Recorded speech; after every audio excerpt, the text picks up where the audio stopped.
So quite often I get messages from mamas saying, how do you explain this? Or how would you talk to your kids about that? Or how can I break down whichever really big concept into something bite-sized for my kiddos?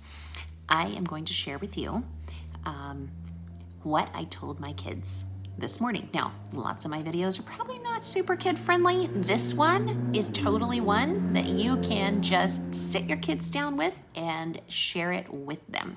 So this morning, my kids and I were talking about, also you can hit share on this because that's how Facebook knows that people like it.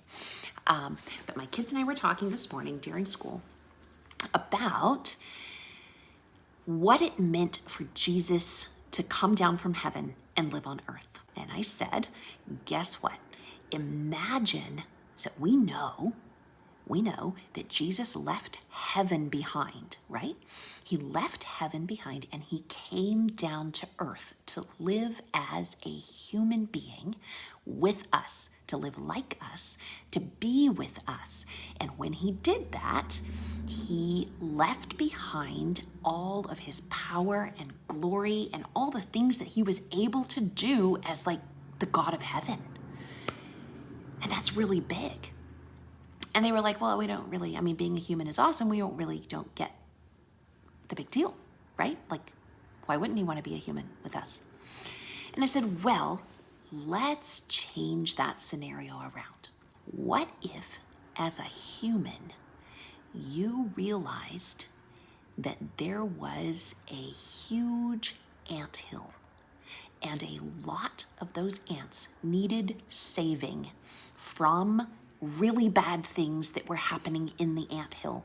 And the tricky part is that those ants had to choose to do the right thing, and a whole lot of those ants were evil.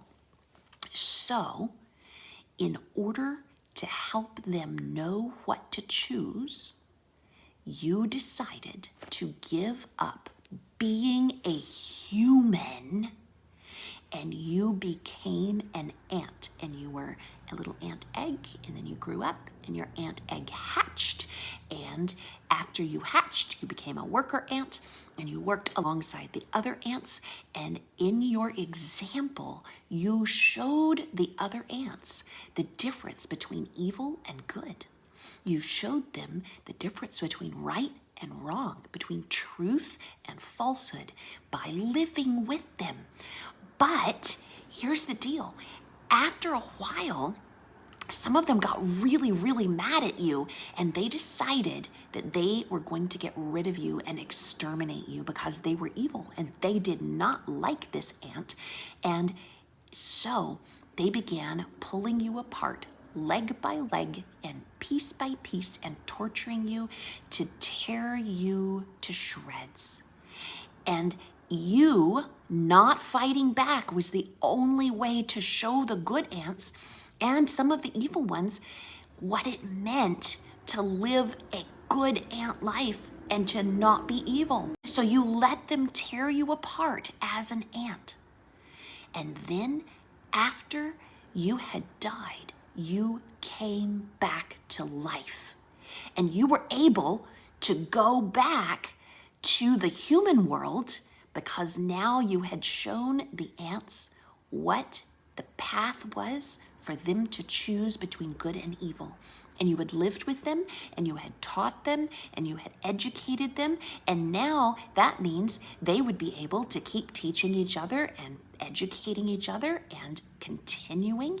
But when you went back to live with humans, you were forever in the body of an ant. You never got to be in the body of a human again. You gave it up permanently, and you were forever in the body of an ant, even when you went back to be with all of your human friends. And my son, he's 11, and he started crying. He said, wow, that's so huge. I've never thought of it that way before. Like, if I was Jesus and I went to become an ant to save the ants, then I would never have a human body again. I would permanently give up my human body, all the things I can do as a person in order to always be an ant so that I could show love to all of the ants. He's like, Jesus gave up everything that was his, that was familiar, to be with us here. And my daughter pointed out, but he wasn't forced to do it. He did it by his own choice, and he did. He did it because he loves us. And he doesn't want robot ants pre-programmed good robot ant that are just doing what they're told. He wants ants who love him back and who choose to do what's right because they love him.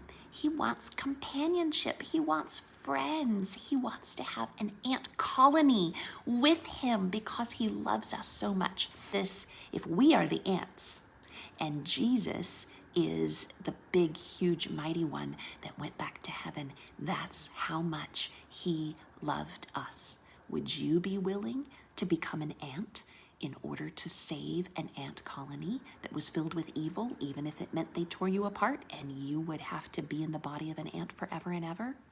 Jesus was. And that's really the whole Easter story right there. The story of him coming and living with us and being willing to die so that we could see love in the face of evil. And then he is forever looking like us for the rest of eternity because he loved us that much. All right, feel free to play this one for your kids, and if they like it and they have questions and other things, drop them underneath.